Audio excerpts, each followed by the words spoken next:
सावन का महीना भगवान शिव को अत्यंत प्रिय है। इस माह के प्रत्येक सोमवार को सावन सोमवार व्रत रखा जाता है। यह व्रत विशेष रूप से कुंवारी कन्याओं द्वारा अच्छे वर की प्राप्ति और विवाहित स्त्रियों द्वारा सुखी दाम्पत्य जीवन के लिए किया जाता है। इस व्रत की कथा का श्रवण वाचन करने से पुण्य और शिव कृपा दोनों प्राप्त होते हैं। पहले समय में किसी नगर में एक धनी व्यापारी रहता था। दूर दूर तक उसका व्यापार फैला हुआ था। नगर के सभी लोग उस व्यापारी का सम्मान करते थे।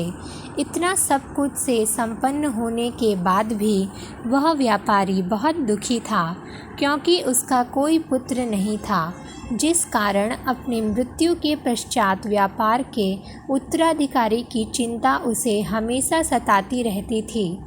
पुत्र प्राप्ति की इच्छा से व्यापारी प्रत्येक सोमवार भगवान शिव की व्रत पूजा किया करता था और शाम के समय शिव मंदिर में जाकर शिव जी के सामने घी का दीपक जलाया करता था। उसकी भक्ति देखकर माँ पार्वती प्रसन्न हो गई और भगवान शिव से उस व्यापारी की मनोकामना पूर्ण करने का निवेदन किया। भगवान शिव बोले, इस संसार में सबको उसके कर्म के अनुसार फल की प्राप्ति होती है। जो प्राणी जैसा कर्म करता है उन्हें वैसा ही फल शिव जी द्वारा समझाने के बावजूद माँ पार्वती नहीं मानी और उस व्यापारी की मनोकामना पूर्ति हेतु वे शिव जी से बार बार अनुरोध करती रही। अतः माता के आग्रह को देखकर भगवान भोलेनाथ को उस व्यापारी की पुत्र प्राप्ति का वरदान देना पड़ा। वरदान देने के पश्चात भोलेनाथ माँ पार्वती से बोले, आपके आग्रह पर मैंने पुत्र प्राप्ति का वरदान तो दे दिया, परंतु इसका यह पुत्र 16 वर्ष से अधिक समय तक जीवित नहीं रहेगा। उसी रात भगवान शिव उस व्यापारी के स्वप्न में आए और उसे पुत्र प्राप्ति का वरदान दिया और उसके पुत्र के 16वें वर्ष तक जीवित रहने की भी बात बताई।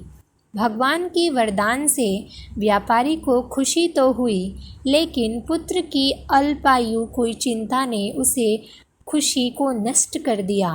व्यापारी पहले की तरह सोमवार के दिन भगवान शिव का विधिवत व्रत करता रहा। कुछ महीनों के बाद उसके घर अति सुंदर बालक जन्म लिया। घर में खुशियां भर गई।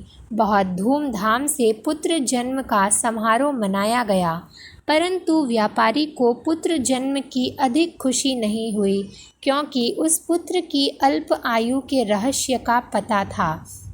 जब पुत्र 12 वर्ष का हुआ तो व्यापारी ने उसे उसके मामा के साथ पढ़ने के लिए वाराणसी भेज दिया।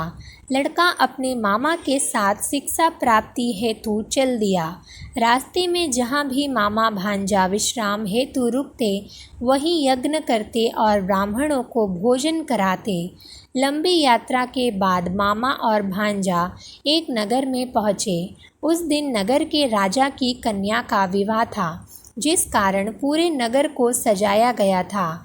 निश्चित समय पर बारात आ गई, लेकिन वर का पिता अपने बेटे के एक आंख से काने भय था कि इस बात का पता चलने पर कहीं राजा विवाह से इनकार न कर दे, इससे उसकी बदनामी भी होगी। जब वर के पिता ने व्यापारी के पुत्र को देखा तो उसके मस्तिष्क में एक विचार आया। उसने सोचा, क्यों न इस लड़के को दूल्हा बनाकर राजकुमारी से विवाह करा दूं। विवाह के बाद इसको धन देकर विदा कर दूंगा और राजकुमारी को अपने नगर ले जाऊंगा। वर के पिता ने लड़के के मामा से इस संबंध में बात की। मामा ने धन मिलने के लालच में वर के पिता की बात स्वीकार कर ली।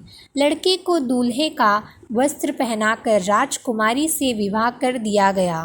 राजा ने बहुत सारा धन देकर राजकुमारी को विदा किया। शादी के बाद लड़का जब राजकुमारी से साथ लौट रहा था तो वह सच नहीं छिपा सका और उसने राजकुमारी के ओढ़नी पर लिख दिया, राजकुमारी, तुम्हारा विवाह मेरे साथ हुआ था।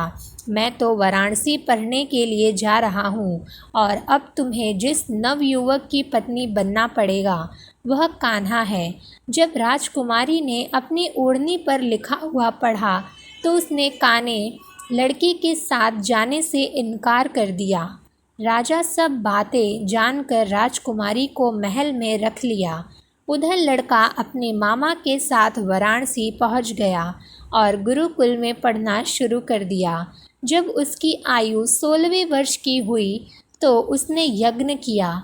यज्ञ की समाप्ति पर ब्राह्मणों को भोजन कराया और खूब अन्न वस्त्र दान किए। रात को वह अपने शयन कक्ष में सो गया। शिव के वरदान के अनुसार शयनावस्था में ही उसके प्राण पखेंडू उड़ गए। सूर्योदय पर मामा मृत भांजे को देखकर रोने पीटने लगा। आसपास के लोग भी एकत्र होकर दुख प्रकट करने लगे।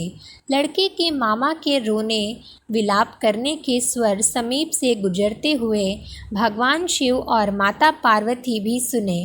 पार्वती ने भगवान से कहा, प्राणनाथ, मुझे इसके रोने के स्वर सहन नहीं हो रहे। आप इस व्यक्ति के कष्ट को अवश्य दूर करें। भगवान शिव ने पार्वती के साथ अदृश्य रूप में समीप जाकर देखा तो भोलेनाथ पार्वती से बोले, यह तो उसी व्यापारी का पुत्र है जिसे मैंने 16 वर्ष की आयु का वरदान दिया था। उसकी आयु पूरी हो गई है। माँ पार्वती ने फिर भगवान शिव से निवेदन कर उस बालक को जीवन देने का आग्रह किया। माता पार्वती के आग्रह पर भगवान शिव ने उस लड़के को जीवित होने का वरदान दिया और कुछ ही पल में वह जीवित होकर बैठ गया। शिक्षा समाप्त करके लड़का मामा के साथ अपने नगर की ओर चल दिया। दोनों चलते हुए उसी नगर में पहुँचे जहाँ उसका विवाह हुआ था। उस नगर में भी यज्ञ का आयोजन किया। समीप से गुजरते हुए नगर के राजा ने यज्ञ का आयोजन देखा और उसने तुरंत ही लड़के और उसके मामा को पहचान लिया।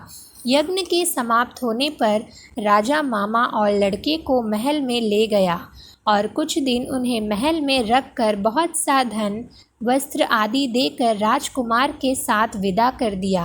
इधर भूखे प्यासे रहकर व्यापारी और उसकी पत्नी बेटे की प्रतीक्षा कर रहे थे।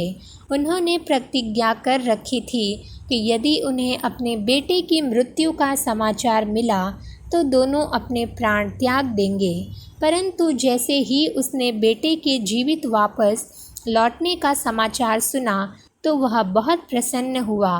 वह अपने पत्नी और मित्रों के साथ नगर के द्वार पर पहुंचा।